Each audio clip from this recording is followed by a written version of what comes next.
Olá, meus queridos amigos, meus amados irmãos, aqui Pastor Sinésio e o pão nosso de cada dia. Vamos meditar na palavra, vamos falar com Deus, o nosso devocional. Um quadro, você sabe, no seu canal, a palavra responde.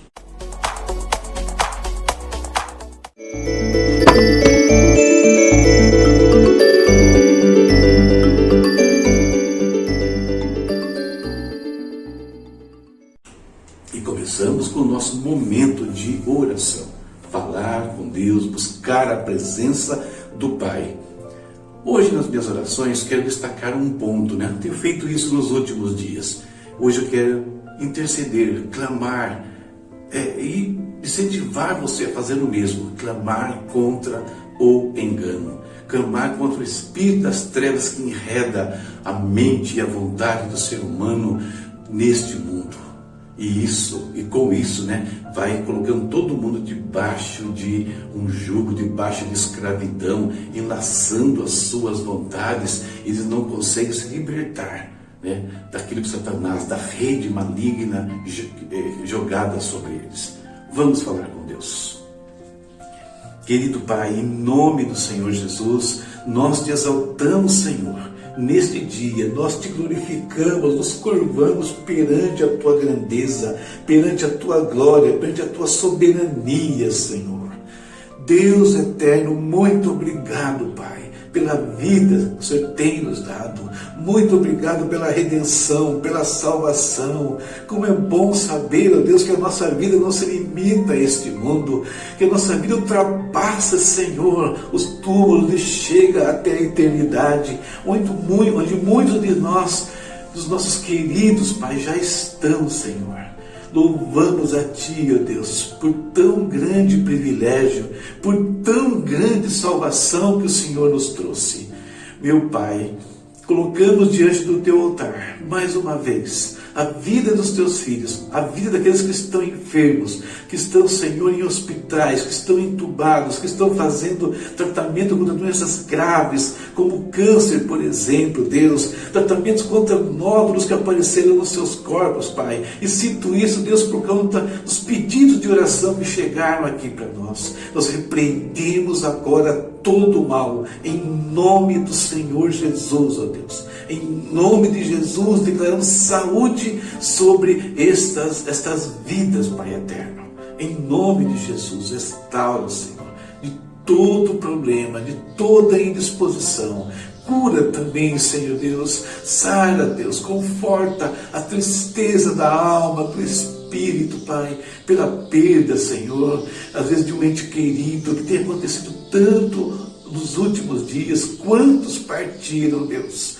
Nós pedimos o Teu consolo, o Teu conforto, Pai, que o Senhor nos dê a compreensão que eu orei aqui, não é o fim, é simplesmente o início da eternidade, onde um dia todos nós estaremos novamente juntos, ó Pai eterno.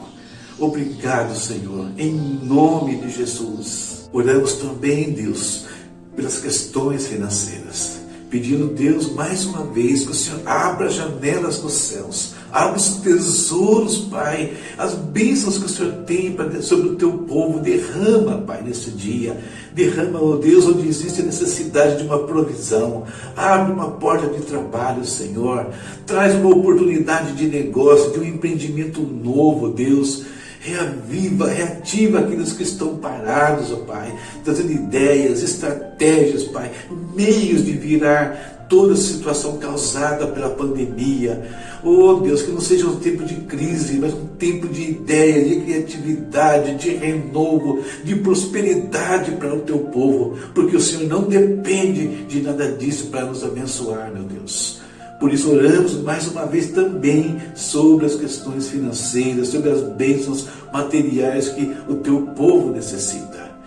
Pai, nesse dia, Deus, queremos fazer uma intercessão, um clamor aqui, que caia por terra todo espírito de engano, Deus. Todo esse espírito que vem para destruir, Senhor, a Tua verdade, destruir os Teus valores, os Teus princípios, coisas que o Senhor deixou na Tua palavra tantos séculos e que tem feito a diferença na vida de milhões, ó Pai. Tem evitado que milhões caiam na perdição, ó Deus. E agora, Pai, esse Espírito tem se levantado com muito mais força, conforme a Tua palavra também previu, Deus. Mas nós o repreendemos, Deus, em nome de Jesus. Nós pedimos que o Senhor fortaleça a Tua igreja, dê sabedoria na Tua palavra, que é a verdade, que nós possamos proclamar essa verdade com afinco, com zelo, Deus, sem nos desviarmos do foco principal que ela possui, Deus, que é exaltar o Senhor, que é trazer a salvação, trazer a redenção, quebrar os laços de Satanás, libertar as vontades daquelas pessoas que estão presas a Ele, meu Deus. Em nome de Jesus nós oramos hoje. Caia todo espírito de engano, toda imitação caia por terra, meu Pai. Em nome de Jesus. Em nome de Jesus, meu Pai. Vem falar conosco. Eu te peço na Tua palavra também. Ministra os nossos corações, as nossas almas, ao nosso espírito, Pai. Nos fortalece nela, que é a verdade para sempre e que nunca haverá de passar. Em nome de Jesus nós oramos e nós te agradecemos. Amém. Amém. Terminando, quando nós proclamamos a palavra de Deus, nós proclamamos a verdade. E cada vez que nós falamos a verdade, nós enfraquecemos o engano, a mentira de Satanás. Nossa leitura de hoje foi essa aqui, ó. Isaías capítulos 13, 14 e 15. E peguei alguns versículos do capítulo 14 para a nossa leitura. Acompanha comigo.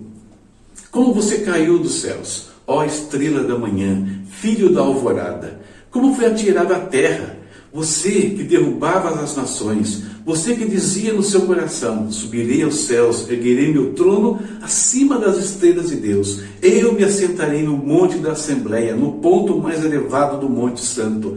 Subirei mais alto que as mais altas nuvens, serei como o Altíssimo. Mas às profundezas do Sheol você será levado e irá ao fundo do abismo. Isaías 14, versos 12 ao 15. Tema para hoje, eu peguei aqui bem curtinho, o imitador. Isso é o nosso tema, sobre isso nós falaremos. O texto que nós lemos hoje, ele tem a ver, é um dos textos usados nas Escrituras, junto com Ezequiel 28:13, junto com alguns textos do Apocalipse, para falar sobre a queda de Satanás. Satanás, no momento que ele se rebela contra Deus, se torna o inimigo de Deus, ele se torna também, queridos, inimigo de toda a raça humana. Ele vem para este mundo, é lançado deste mundo e ataca então o ser humano, destitui, engana o homem, tira o domínio que o homem tinha sobre a terra, passando ele a governar. E estando nesse mundo, duas coisas Satanás faz. Primeiro, ele tem um foco muito definido contra aqueles que servem a Deus, contra os filhos de Deus, em primeiro lugar. Em segundo lugar, também, ele estabeleceu aqui um espírito de oposição ao Senhor, O espírito que é chamado normalmente nas Escrituras de espírito de Babilônia. Babilônia é tudo aquilo que se levanta contra Deus. E está presente desde o Gênesis até o Apocalipse, significando que esse estado das coisas, que vem desde o princípio, começando na eternidade, só termina lá no final dos tempos, no último instante. Então, Satanás, perceba, tem ações bem definidas aqui, neste mundo.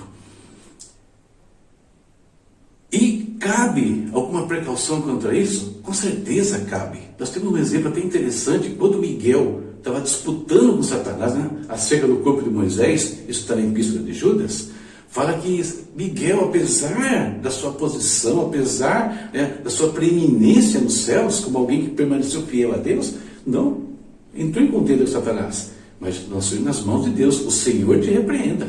Percebe? Ele não afronta ali aquele ser que um dia foi uma autoridade celestial. Então fica uma pergunta para nós hoje aqui. Até onde deve ir nosso temor pelo inimigo das nossas almas? O que nós devemos, como nós devemos agir ou reagir a ele? Sobre isso que eu quero bater um papinho com vocês. O apóstolo Paulo, escrevendo lá aos Coríntios, na segunda carta, ele diz assim, acompanha comigo: a fim de que Satanás não tivesse vantagem sobre nós, pois não ignoramos as suas intenções. Então Paulo está dizendo aqui para a igreja de Corinto que nós cristãos temos que entender bem quais são as intenções, em outras versões, as maquinações, os ardis, de Satanás. E o principal ardil de Satanás que Paulo temia em relação à igreja era o engano. Por que o engano? Olha o que ele escreve logo a seguir na mesma carta.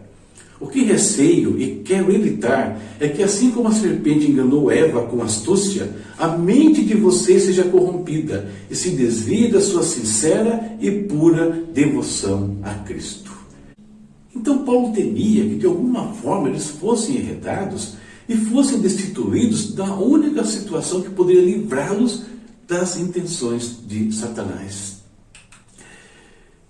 E Satanás, queridos, por que ele usa tanto do engano? Porque é a única maneira, a única forma que ele tem de alcançar vantagens sobre o ser humano e alcançar vantagens sobre os filhos de Deus. E ele usa o engano como uma ferramenta assim, principal, porque ele sabe que tem pouco tempo. Ele tem que conseguir atingir o ser humano, os filhos de Deus, com uma urgência, porque o tempo dele é curto. E quem nos alerta, quem nos avisa melhor do tempo que Satanás tem é o próprio apóstolo João, e diz assim, lá no Apocalipse: portanto celebrem os céus e os que neles habitam, mas ai da terra e do mar, pois o diabo desceu até vocês, ele está cheio de fúria, porque sabe que lhe resta pouco tempo. Então, queridos, a derrocada de Satanás, que começa na região celeste, ela vem acontecendo. E o que vai determinar o fim das suas ações, determinar que definitivamente ele está destruído e que será levado à condenação, é o que o João de novo nos fala agora na sua primeira epístola. Aquele que pratica o pecado é do diabo, porque o diabo vem pecando desde o princípio. Para isso o Filho de Deus se manifestou, para destruir as obras do diabo. Por isso, é necessário cautela diante de Satanás? Claro que sim. É necessário vigilância? Claro que sim. Precisamos conhecer os seus ardis? Claro que sim, porque ele arma ciladas contra os filhos de Deus. Nós temos que estar atentos contra estas astutas ciladas, O apóstolo Paulo fala em Efésios. Atentos quanto a isso. E a melhor maneira de evitar qualquer situação é permanecer em Cristo. Daí o temor do apóstolo Paulo ao escrever aos Coríntios: eu tenho medo que vocês sejam enredados, que a mente de vocês seja corrompida. Nós sabemos então, diante de um inimigo derrotado. Mas o inimigo que está atirando para todos os lados enquanto cai, e vai acertar aqueles que estiverem desavisados. Cautela, vigilância, sim, medo nenhum, porque no nome de Cristo todo espírito maligno tem que sair do nosso caminho, tem que se retirar de diante de nós, daqueles que tentam tomar posse. No nome de Cristo, toda autoridade nos foi dada, em relação ao mundo espiritual, às ações de Satanás. O engano é o jeito que ele tem de nos pegar, no momento de descuido, vamos dizer assim. Ele ainda ruge, O apóstolo Pedro fala que ele brama como leão. Ruge sim, mas como leão. Ele não é o leão. Ele não passa de um imitador. Essa é a verdade. O único leão e que permanece para todo sempre é o leão da tribo de Judá. E esse, queridos, esse está do nosso lado enquanto nós estivermos com ele. Essa nossa reflexão para o dia de hoje, e que isso nos ajude a caminhar aqui, sóbrios, vigilantes, em Cristo, e tendo vitórias sobre toda e qualquer situação. Perfeito? Leitura, continuamos, Está aqui a nossa leitura para amanhã, Isaías capítulos 16, 17 e 18. Vamos ler. Esteja aqui comigo na próxima reflexão. Fiz os meus recadinhos no final, espalhe o nosso canal e até a próxima, se Deus quiser. Tchau, tchau. Olá, meus amigos, meus irmãos, todos vocês que amam estudar a Bíblia, estudar as Escrituras, analisar a Palavra de Deus. Eu sou o pastor Sinésio e sou o autor da série A Bíblia Sem Mistérios. Uma linha de comentários bíblicos onde os livros sagrados são analisados versículo por versículo em uma linguagem bastante acessível. E por que eu estou aqui? Para anunciar a conclusão de mais uma etapa desse projeto. A Bíblia Sem Mistério, terceira epístola de João. Um trabalho que me alegrou muito fazer e terminar por 3 razões. Primeiro, é o 12º comentário da série A Bíblia Sem Mistérios. Segundo, com esse comentário, significa que aqueles que querem estudar as 3 epístolas de João têm mais uma opção de material aí para usar nas suas atividades, nos seus estudos. Terceiro, com essa epístola também eu concluo as 8 epístolas gerais. Quem quer estudar as 8 epístolas gerais precisa de uma linha de comentários, tem mais uma opção para apoiar o seu aprendizado. Muito bem, e sobre a carta? O que dizer sobre a terceira epístola de João? Nessa carta, o apóstolo mantém o foco na importância da preservação e do caminhar na verdade. Fica claro, quando nós lemos o 3º João, que estava ainda na mente do apóstolo o problema que ameaçava a igreja naqueles dias, ou seja, as heresias e os falsos ministros que perambulavam pelas comunidades cristãs. Na primeira e na segunda carta, João não cita nenhum incidente interno na igreja, porém, nessa terceira epístola, ele vai citar problemas internos, pessoas gerando ali algumas dificuldades na comunidade, inclusive em relação à pessoa do próprio apóstolo. Hospitalidade é outro assunto que foi tratado na segunda carta e que volta à pauta agora na terceira epístola.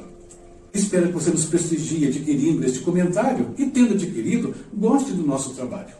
Deus te abençoe e nos aguarde. Vem aí a Bíblia Sem Mistério, Evangelhos Sinópticos. Até a próxima, se Deus quiser.